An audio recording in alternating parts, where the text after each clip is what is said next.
Hello friends, welcome to run study. MP police सामान्य ज्ञान fast revision का हमारा सेकंड वीडियो है। इस वीडियो में आज हम कुछ प्रश्न देखेंगे जो कि व्यापम के एग्जाम में रिपीट होते हैं, बार बार पूछे जाते हैं। तो आपको वीडियो के साथ यह प्रश्न याद करते हुए चलना है। मैं 2 से 3 बार प्रश्नों को दोहराऊंगा, आपको यहीं की यहीं वीडियो में इसे याद करना है। ठीक है, मैंने इस वीडियो में भैयू क्वेश्चन नहीं लिए हैं, जिसका अर्थ है ऐसे क्वेश्चन जिसका उत्तर सभी को पता होता है। ठीक है, तो आज के हम लेवल वाले प्रश्न देखेंगे, आपको वीडियो के साथ याद करना है। यदि आपको वीडियो अच्छा लगता है तो वीडियो को आप लाइक कर सकते हैं, अपने दोस्तों के साथ शेयर कर सकते हैं। ठीक है, तो आइए वीडियो स्टार्ट करते हैं। पहला प्रश्न है, प्रसिद्ध बांदीपुर राष्ट्रीय उद्यान कहाँ स्थित है? प्रसिद्ध बांदीपुर राष्ट्रीय उद्यान कहाँ पर स्थित है? तो ध्यान रखना है, बहुत ही इंपॉर्टेंट प्रश्न है, कई बार एग्जाम में पूछा जाता है। बांदीपुर राष्ट्रीय उद्यान यह कर्नाटक का बहुत ही प्रसिद्ध राष्ट्रीय उद्यान है। आपको ध्यान रखना है, बांदीपुर राष्ट्रीय उद्यान कहाँ पर है? कर्नाटक में। बांदीपुर राष्ट्रीय उद्यान कहाँ है? तो कर्नाटक में। आपको एक और कर्नाटक का राष्ट्रीय उद्यान याद रखना है, अंसी। अंसी भी कहाँ है? कर्नाटक में।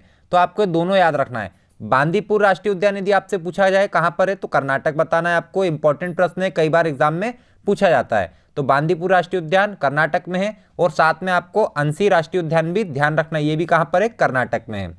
और कर्नाटक की राजधानी क्या है आप सभी को पता है, और आपको पता है तो आप कमेंट करके बता सकते हैं। अगला प्रश्न है हमारा, 2026 के एशियाई खेलों का आयोजन किस देश में किया जाएगा? अब ध्यान रखना, 2026 का पूछ रहा है, और कौन सा खेल पूछ रहा है? एशियाई खेल पूछ रहा है। 2026 के एशियाई खेलों का आयोजन किस देश में किया जाएगा? तो आपको ध्यान रखना है, 2026 का जो एशियाई खेल है वो जापान में होंगे। कहाँ पर होंगे? जापान में होंगे। आपको ध्यान रखना है, 2026 में जो एशियाई खेल होंगे कहाँ पर होंगे? जापान में होंगे। 2026 के एशियाई खेल कहाँ पर होंगे? जापान में होंगे। अब हमको ध्यान रखना है कि एशियाई खेल 2026 के पहले, मतलब 4 साल पहले भी होना चाहिए, तो 2022 में होंगे। कहाँ पर होंगे? 2022 में होंगे, और चाइना में होंगे।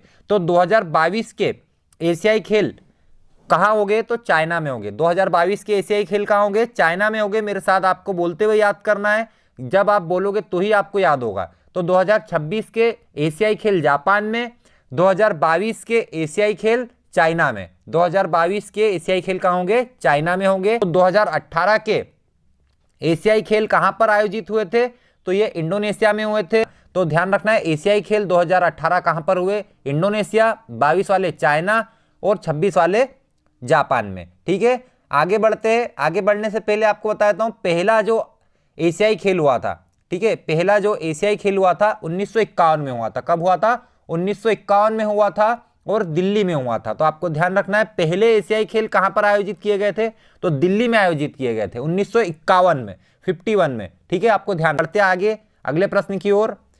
अमजद अली खान एक भारतीय शास्त्रीय संगीतकार है जो क्या बजाते हैं? तो ध्यान रखना है, अमजद अली खान की यदि बात करें, अमजद अली खान ये क्या बजाते हैं? तो सरोद बजाते हैं। आपको ध्यान रखना है, अमजद अली खान क्या बजाते हैं? सरोद बजाते हैं। तो अमजद अली खान क्या बजाते हैं? सरोद बजाते हैं। आपको ध्यान रखना है। अगला प्रश्न है, राष्ट्रमंडल जिम्नास्टिक में पदक जीतने वाली पहली भारतीय महिला। राष्ट्रमंडल जिम्नास्टिक, आपको ध्यान रखना है, जिम्नास्टिक, राष्ट्रमंडल जिम्नास्टिक में पदक जीतने वाली पहली भारतीय महिला कौन है? तो इनका नाम है दीपा कर्मकार। क्या नाम है इनका? दीपा कर्मकार है, और ये त्रिपुरा से संबंधित है, मतलब ये त्रिपुरा की है। आपको ध्यान रखना है, राष्ट्रमंडल जिम्नास्टिक में पदक जीतने वाली पहली भारतीय महिला, जिम्नास्टिक में पदक जीतने वाली पहली भारतीय महिला राष्ट्रमंडल खेलों में, इनका नाम है दीपा कर्मकार। कहाँ से? ये त्रिपुरा से। ठीक है, और ये पहली जिम्नास्टिक है, ठीक है, जिन्होंने राष्ट्रमंडल खेलों में पदक जीता है। और ध्यान रखना आपको, 2016 में जो ओलंपिक हुए थे, इसका नाम था रियो ओलंपिक। कौन सा ओलंपिक था? 2016 में रियो ओलंपिक। तो उसमें भारत की ओर से जिम्नास्टिक में जाने वाली पहली महिला थी दीपा कर्मकार। तो आपको ध्यान रखना है, राष्ट्रमंडल जिम्नास्टिक में पदक जीतने वाली पहली भारतीय महिला कौन है? तो दीपा कर्मकार। कहां से? त्रिपुरा से। आगे बढ़ते हैं, विश्व में जंगली भैंसों की सबसे बड़ी आबादी कहां है? तो जंगली भैंसे सबसे ज्यादा विश्व में कहां पाए जाते हैं? तो असम में पाए जाते हैं। आपको ध्यान रखना है, जंगली भैंसे सबसे ज्यादा कहां पाए जाते हैं? असम में पाए जाते हैं। कहां पर जंगली भैंसे मिलेंगे हमको? असम में मिलेंगे। ठीक है, और यदि आपसे पूछा जाए कि मध्य प्रदेश के कौन से राष्ट्रीय उद्यान में जंगली भैंसों को प्रस्तावित किया गया है, तो आपको बताना है पन्ना राष्ट्रीय उद्यान। कौन सा राष्ट्रीय उद्यान? पन्ना राष्ट्रीय उद्यान। और विश्व में सबसे ज्यादा जंगली भैंसे कहाँ मिलेंगे? तो असम में मिलेंगे। और मध्य प्रदेश के कौन से राष्ट्रीय उद्यान में जंगली भैंसों के लिए प्रस्ताव है? तो ये पन्ना राष्ट्रीय उद्यान में। आपको ये चीजें ध्यान रखना है। अगला प्रश्न है, भारत का IRDA भारत में किस उद्योग को नियंत्रित और विकसित करता है? तो IRDA की यहां पर बात की जा रही है। IRDA ये कौन से उद्योग को नियंत्रित और विकसित करता है? आप ध्यान रखना है इसका कि IRDA ये 3 बार रिपीट हुआ है व्यापम की एग्जाम में। तो बीमा उद्योग को नियंत्रित और विकसित करता है IRDA। I का मतलब होता है इंश्योरेंस, R का मतलब रेगुलेटरी, D का मतलब डेवलपमेंट और A का मतलब अथॉरिटी। तो आपको ध्यान रखना है। तो IRDA भारत में बीमा उद्योग को नियंत्रित करता है, ठीक है। और इसका हेडक्वार्टर कहां पर है? इसका मुख्यालय कहां पर है? तो इसका मुख्यालय है हैदराबाद में। IRDA का मुख्यालय कहां पर है? हैदराबाद में। जो बीमा को नियंत्रित करता है उसको क्या कहते हैं? तो IRDA बोलते हैं, इंश्योरेंस, रेगुलेटरी, डेवलपमेंट अथॉरिटी, ठीक है। तो इसका जो हेडक्वार्टर है, मुख्यालय कहां पर है? हैदराबाद में है। और 1999 में बना था, ठीक है। इसकी स्थापना कब हुई थी? 1999 में हुई थी। तो आपको ये याद हुआ होगा। अगले प्रश्न की ओर बढ़ते हैं। पंडित बिरजू महाराज किस नृत्य के प्रतिपादक है? ठीक है। तो पंडित बिरजू महाराज कौन से नृत्य के प्रतिपादक है? ठीक है। तो बिरजू महाराज जो है ये कथक के प्रतिपादक है। आपको ध्यान रखना है, बिरजू महाराज जहां भी आपको दिखे तो आपको कथक लगाना है, ठीक है। बिरजू महाराज कथक, ठीक है। इनका नाम है ब्रजमोहन मिश्रा। बिरजू महाराज का नाम क्या है? ब्रजमोहन मिश्रा। और बिरजू महाराज जहां दिखे आपको कथक बोल देना है, ठीक है। और बिरजू महाराज कहां से संबंधित है? लखनऊ से संबंधित है। कहां से संबंधित है? लखनऊ से। तो बिरजू महाराज, पंडित बिरजू महाराज मतलब ब्रजमोहन मिश्रा, लखनऊ कथक। आगे बढ़ते हैं। The test of my life ये 2 बार रिपीट हुआ है। The test of my life cricketer की आत्मकथा है। तो कौन से क्रिकेटर की आत्मकथा है the test of my life? तो टेस्ट ऑफ माई लाइफ है युवराज सिंह की। टेस्ट ऑफ माई लाइफ ये किसकी आत्मकथा है? युवराज सिंह की है। The test of my life Yuvraj Singh, ठीक है। 12 गेंदों में 50 रन बनाने का इनके नाम पे रिकॉर्ड है।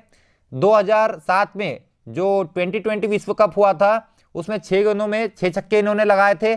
और ये चंडीगढ़ के हैं। तो आपको ध्यान रखना है the test of my life कौन से क्रिकेटर की आत्मकथा है? तो युवराज सिंह की है। आगे बढ़ते हैं। भारतीय रिजर्व बैंक के नियमानुसार बचत खाता खोलने तथा स्वायत्त रूप से संचालित करने के लिए न्यूनतम आयु कितनी होना चाहिए? तो आपको ध्यान रखना है बैंक में जो सेविंग अकाउंट होता है, बचत खाता होता है, उसको खोलने और चलाने के लिए कम से कम कितनी आयु होना चाहिए? तो यहाँ पर क्या होता है, अधिकतर लोग लगाते हैं 18 वर्ष। तो आपको ध्यान रखना है ऐसे प्रश्न एग्जाम में पूछे जाते हैं। तो भारतीय रिजर्व बैंक के नियम के अनुसार बचत खाता खोलने और उसको चलाने के लिए मिनिमम जो न्यूनतम उम्र है वो 10 वर्ष होना चाहिए। तो आपको ध्यान रखना है कि आपको जब भी सेविंग अकाउंट खुलवाना है तो उम्र कितनी होना चाहिए? 10 वर्ष होना चाहिए, जब आप सेविंग अकाउंट खुलवा सकते हैं और उसको नियंत्रित कर सकते हैं। बढ़ते हैं अगले प्रश्न की ओर। निम्नलिखित क्षेत्रों में से किसमें मध्य प्रदेश सरकार द्वारा कालिदास पुरस्कार नहीं दिया जाता है? तो निम्नलिखित क्षेत्रों में से किसमें मध्य प्रदेश सरकार द्वारा कालिदास पुरस्कार नहीं दिया जाता है? तो आपको ध्यान रखना है कविता के क्षेत्र में कालिदास पुरस्कार नहीं दिया जाता है। शास्त्रीय संगीत में मिलता है, रंगमंच में मिलता है, दृश्य कला में मिलता है, लेकिन कविता में कालिदास पुरस्कार नहीं मिलता है। आपको ध्यान रखना है कालिदास पुरस्कार कब से शुरू किया है मध्य प्रदेश सरकार ने? तो 1980 से। कब से शुरू करा है? 1980 से। तो ध्यान रखना है कि कौन से क्षेत्र में मिलता है? तो शास्त्रीय संगीत में मिलता है, रंगमंच में मिलता है, दृश्य कला में मिलता है, लेकिन कविता में नहीं मिलता है। और कालिदास पुरस्कार मध्य प्रदेश सरकार ने कब से चालू करा है? तो 1980 से चालू करा है। अगले प्रश्न की ओर बढ़ते हैं। भारतीय सूचना प्रौद्योगिकी एवं प्रबंधन संस्थान मध्य प्रदेश के किस शहर में स्थित है? कहां पर स्थित है? तो ध्यान रखना भारतीय सूचना प्रौद्योगिकी प्रबंधन संस्थान, भारतीय सूचना प्रौद्योगिकी एवं प्रबंधन संस्थान मध्य प्रदेश के किस शहर में? तो यह है ग्वालियर में। आपको ध्यान रखना है भारतीय सूचना प्रौद्योगिकी, ठीक है, सूचना प्रौद्योगिकी एवं प्रबंधन संस्थान कहां पर है? ग्वालियर में। मेरे साथ बोलना है आपको। भारतीय सूचना प्रौद्योगिकी एवं प्रबंधन संस्थान कहाँ है? तो ये ग्वालियर में। आपको कमेंट करके बताना भी है कि आपको इन प्रश्नों में से कितने प्रश्न बने हैं। ठीक है, आगे बढ़ते हैं। प्रथम भारतीय एवं एकमात्र टेनिस खिलाड़ी है जिन्होंने 7 ओलंपिक खेलों में भाग लिया है। तो भैया भारत का एकमात्र ऐसा खिलाड़ी कौन सा है जिन्होंने 7 ओलंपिक में भाग लिया है, वो भी टेनिस में। ठीक है, तो प्रथम भारतीय एवं एकमात्र टेनिस खिलाड़ी कौन है जिन्होंने 7 ओलंपिक खेलों में भाग लिया है? तो इनका नाम है लिएंडर पेस। क्या नाम है इनका? लिएंडर पेस इनका नाम है। ठीक है, आपको ध्यान रखना है, जो लिएंडर पेस है ये टेनिस खिलाड़ी है और इन्होंने 7 ओलंपिक में भाग लिया है। तो इंपॉर्टेंट प्रश्न है, मध्य प्रदेश के एग्जाम में पूछा जाता है कि भारत के एकमात्र ऐसे टेनिस खिलाड़ी जिन्होंने 7 ओलंपिक में भाग लिया है, इनका नाम क्या है? लिएंडर पेस। अगला प्रश्न है, निम्नलिखित स्थानों में से आप दिसंबर में कहां सबसे अधिक सूर्य का प्रकाश पाएंगे? ठीक है, तो यदि आपने भूगोल अच्छे से पढ़ा है तो आप इसका उत्तर दे सकते हैं कि दिसंबर में सबसे ज्यादा सूर्य का प्रकाश कहां मिलेगा? तो कन्याकुमारी में मिलेगा। कहां मिलेगा? कन्याकुमारी में मिलेगा, क्योंकि जो दिसंबर का महीना होता है इसमें जो सूर्य होता है वो मकर रेखा के पास होता है। ठीक है, तो आपको ध्यान रखना है कि दिसंबर में सबसे अधिक सूर्य का प्रकाश कहां पर मिलेगा? कन्याकुमारी में मिलेगा। अगले प्रश्न की ओर बढ़ते हैं। अंतर्राष्ट्रीय मुद्रा कोष में सबसे कम उम्र के मुख्य अर्थशास्त्री कौन थे? ठीक है, तो IMF अंतर्राष्ट्रीय मुद्रा कोष में सबसे कम उम्र के मुख्य अर्थशास्त्री कौन थे? तो आपको ध्यान रखना है, इंटरनेशनल मॉनिटरी फंड में सबसे कम उम्र के मुख्य अर्थशास्त्री कौन थे? तो इनका नाम है रघुराम राजन। क्या नाम है? रघुराम राजन। आपको ध्यान रखना है, रघुराम राजन, इनका जन्म कहां हुआ है? भोपाल में हुआ था। तो आपको एक चीज ध्यान रखना है, अंतर्राष्ट्रीय मुद्रा कोष IMF में सबसे कम उम्र के मुख्य अर्थशास्त्री कौन थे? तो इनका नाम है रघुराम राजन। ठीक है, और IMF का मुख्यालय कहां है? तो वाशिंगटन DC में। आपको ध्यान रखना है, 1945 में इसकी स्थापना हुई थी। तो IMF की स्थापना कब हुई थी? 1945 में। कई बार एग्जाम में पूछा गया, आपको ध्यान रखना है IMF की स्थापना कब हुई थी? 1945 में। ठीक है, और IMF में सबसे कम उम्र के मुख्य अर्थशास्त्री कौन थे? रघुराम राजन। रघुराम राजन कहां पर? तो भोपाल वाले। ठीक है, आगे बढ़ते हैं। सूचना अधिकार अधिनियम किस वर्ष पारित किया गया? सूचना का अधिकार मतलब RTI, राइट टू इंफॉर्मेशन। ठीक है, तो सूचना का अधिकार अधिनियम कब बना? तो ये 2005 में बना था। मनमोहन सिंह की सरकार थी तब ये नियम आया था। ठीक है, बहुत ही अच्छा है, इससे आप सरकारी जो भी काम हुए हैं इसके आप जानकारी ले सकते हैं। यदि केंद्र सरकार के आपको कामों की जानकारी लेना है तो RTI ऑनलाइन एक पोर्टल है, वहां पर आप जाकर अपना सब कुछ भर सकते हैं, जो भी आपको जानकारी चाहिए अपनी डिटेल्स दे सकते हैं, वहां से आपको जानकारी 1 महीने में प्रोवाइड करवा दी जाती है। ठीक है, तो आगे बढ़ते हैं।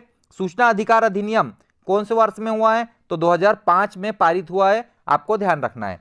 अगले प्रश्न की ओर बढ़ते हैं। कौन सा नेशनल पार्क विश्व का एकमात्र तैरता उद्यान है? फ्लोटिंग पार्क है। सभी को इसका उत्तर पता होना चाहिए, क्योंकि आप 2021-22 के जमाने में तैयारी कर रहे हो। तो बड़ा सिंपल सा प्रश्न है, कई बार एग्जाम में पूछा गया है, बहुत छोटा सा प्रश्न है। कौन सा नेशनल पार्क विश्व का एकमात्र तैरता उद्यान फ्लोटिंग पार्क है? तो इसका नाम है केबुल लामजाओ। क्या नाम है? केबुल लामजाओ। और ये कहां पर है? तो ये मणिपुर में। केबुल लामजाओ जो नेशनल पार्क है ये तैरता हुआ नेशनल पार्क है, तैरता हुआ राष्ट्रीय उद्यान है। ठीक है, और कौन सी झील में? आपको ये भी ध्यान रखना है, लोकटक झील में। कौन सी झील में?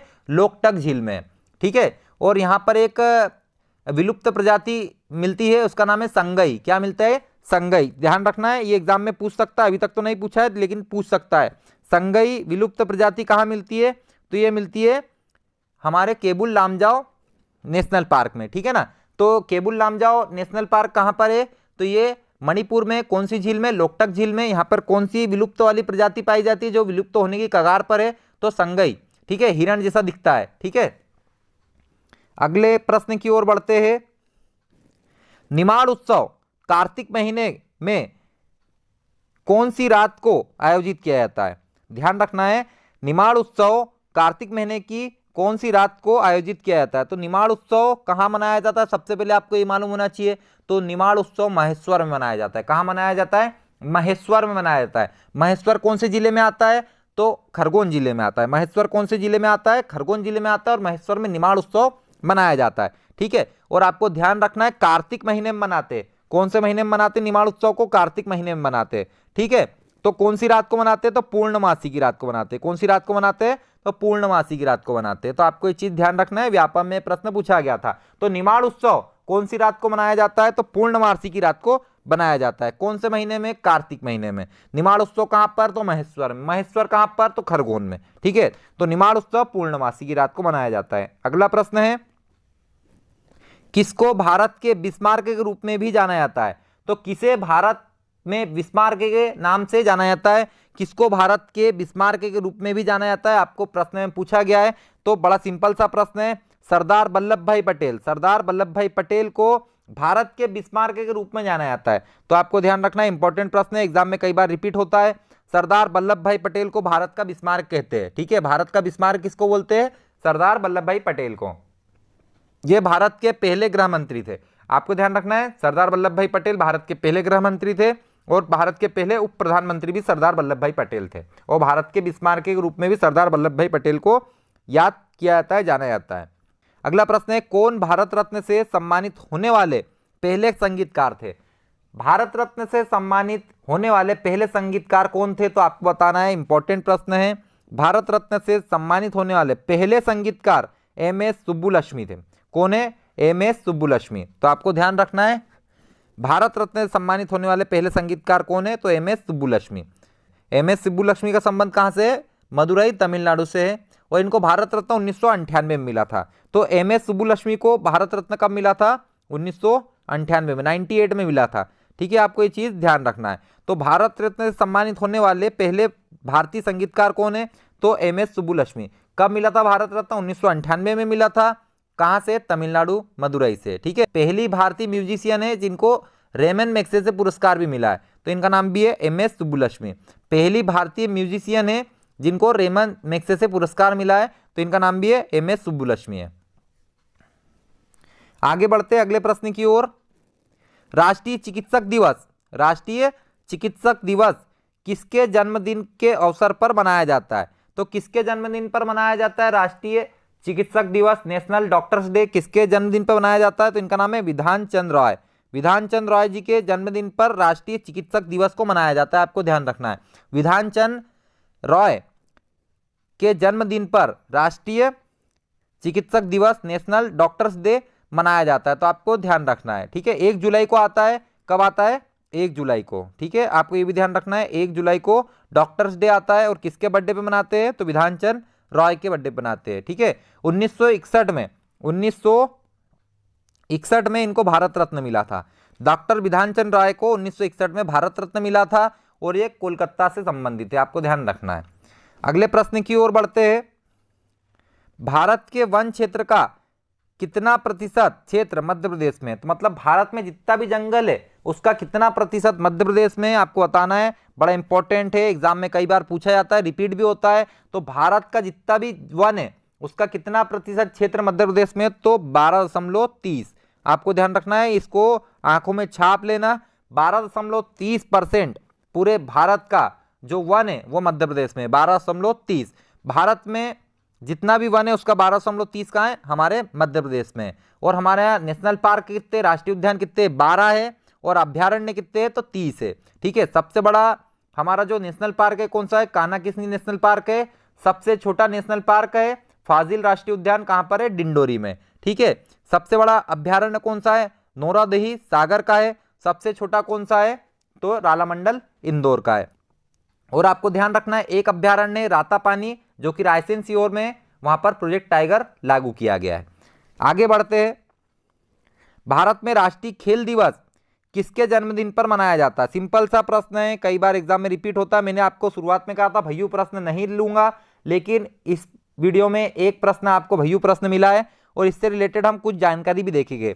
ठीक है, तो भारत में राष्ट्रीय खेल दिवस किसके जन्मदिन पर मनाया जाता है? आप सभी को पता है, मेजर ध्यानचंद के जन्मदिन पर राष्ट्रीय खेल दिवस मनाया जाता है 29 अगस्त को। कब मनाया जाता है? 29 अगस्त को मेजर ध्यानचंद के जन्मदिन पर राष्ट्रीय खेल दिवस भारत में मनाया जाता है। ठीक है, तो ध्यान रखना है आपको। अभी जो राजीव गांधी खेल रत्न पुरस्कार था, ठीक है, इसका नाम क्या कर दिया गया है? तो इसका नाम कर दिया गया है मेजर ध्यानचंद खेल रत्न पुरस्कार। ठीक है, आपको ध्यान रखना है। तो जो राजीव गांधी खेल रत्न पुरस्कार थे वो 91-92 से चालू किए गए थे। कब से चालू किए गए थे? 1991-92 में चालू किए गए थे। पहला राजीव गांधी खेल रत्न पुरस्कार किसको मिला था? तो विश्वनाथ आनंद को मिला था। तो आपको ध्यान रखना है। 2021 तक चला है। 2021 में इसका नाम क्या कर दिया है? तो मेजर ध्यानचंद खेल रत्न पुरस्कार कर दिया। तो आपको ध्यान रखना है, भारत में राष्ट्रीय खेल दिवस किसके जन्मदिन पर मनाया जाता है? तो मेजर ध्यानचंद के जन्मदिन पर मनाया जाता है। और ये हॉकी खेल से संबंधित है। हॉकी के जादूगर इनको कहा जाता है, ठीक है। और 29 अगस्त को इनका जन्मदिन आता है। आगे बढ़ते हैं। 1973 के 31वें संविधान संशोधन, आपको ध्यान रखना है, मध्य प्रदेश पुलिस परीक्षा में संविधान संशोधन का एक प्रश्न पूछा जाता है। तो 1973 में कौन सा 31वें संविधान संशोधन अधिनियम में लोकसभा की सीटों में कहां से कहां तक बढ़त की गई? ठीक है, कितने से कितने कर दी? तो आपको बताना है 1973 में जो 31वां संविधान संशोधन था ये किससे संबंधित था? तो लोकसभा सीटों की बढ़ोतरी से संबंधित था। तो सीटें कितनी बढ़ा गई?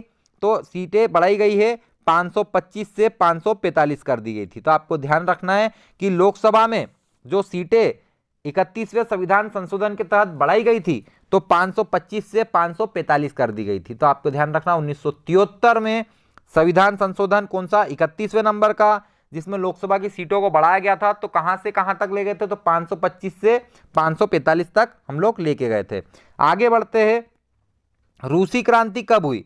तो रूस की क्रांति कब हुई? तो आपको ध्यान रखना है, रूस की क्रांति हुई थी 1917 में।